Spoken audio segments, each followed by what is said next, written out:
Hello guys, in this video I show you how to get verified on your Instagram.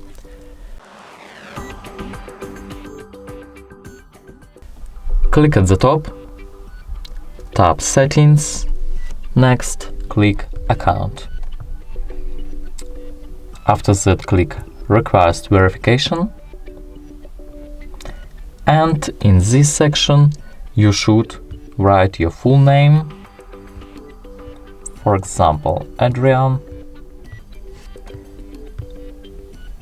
Choose a document type, for example, passport, and choose file. Choose your category. I choose my category news media. Country. My country is Poland.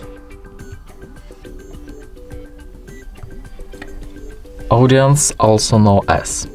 Describe your audience, your other accounts.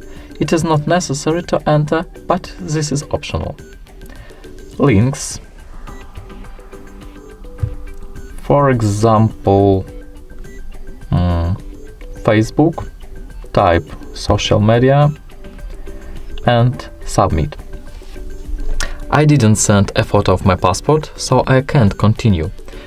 But you should be fine after entering the required information. Put likes, subscribe to the channel, and always stay with us.